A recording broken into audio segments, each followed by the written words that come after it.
All right, let's get right into it. We're all excited about a world where cars drive themselves, right? But believe it or not, under the hood, there's this huge philosophical war being fought over one single question. How should a car actually see? And we're not just talking about hardware here. This is about two totally different ways of thinking about how to build an artificial brain for our cars. So picture this. You've got two self-driving cars cruising down the highway. On the outside, they look pretty much identical, but how they're perceiving the world around them, well, it's night and day. One is basically trying to copy how you and I drive. The other, it's kitted out with what you can only call superhuman sensors. And that right there is the heart of this sensor showdown. And that brings us to the two big players in this debate. You've got the vision-only camp on one side. Their whole argument is pretty straightforward.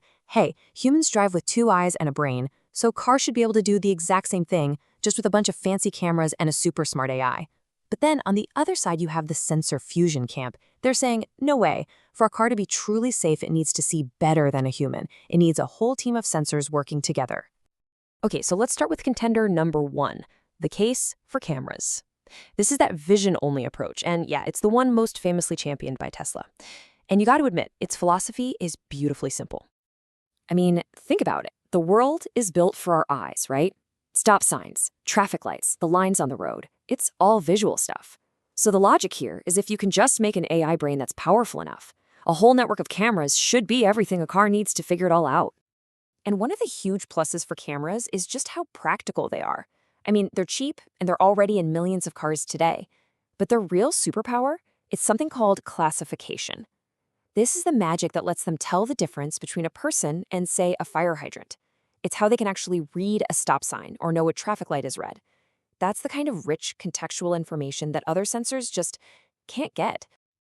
But, and this is a big but, cameras are passive. What that means is they need light from the outside world to work, and that makes them super vulnerable. You know, a bit of sun glare, some thick fog, even a big splash of mud can basically blind them.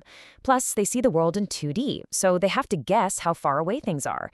And that's a really tough problem for a computer, and it can sometimes lead to weird mistakes, like that dreaded phantom braking, where the car slams on the brakes for what seems like no reason. So, if cameras have that Achilles heel, what's the alternative? Well, let's flip over to the other side of this argument and look at a totally different way of seeing the world. We're talking about LiDAR. In other words, seeing with lasers. Now, unlike a camera, which just sits there waiting for light, LiDAR is an active sensor. It makes its own light. It's constantly shooting out millions of tiny laser pulses every second, and then timing how long they take to bounce back. And what you get is this amazing, super precise live 3D map of everything. It's often called a point cloud, and it's like creating a digital twin of the world in real time. And LiDAR's big superpower, it's just incredible accuracy when it comes to distance. It doesn't care if it's pitch black outside or the middle of a sunny day. LiDAR knows, down to the centimeter, exactly how far away that car in front of you is. And that kind of precision is absolutely critical when you're moving fast and need to make split-second decisions. But, of course, LiDAR isn't a silver bullet. For a long, long time, it was crazy expensive, though those prices are definitely coming down. And here's its biggest weakness. While it's a genius at measuring distance, it's awful at classification. It sees a shape, sure, but it has no idea if that shape is a harmless cardboard box or a giant boulder. And yeah, just like cameras, its lasers can get confused by really dense fog or heavy snow. This brings us to the third player in this game, and honestly, it's often the unsung hero of the group. For a lot of companies, this is the crucial tiebreaker. Let's talk about radar. You see, radar's superpower is its sheer toughness. It doesn't use light at all. It uses radio waves.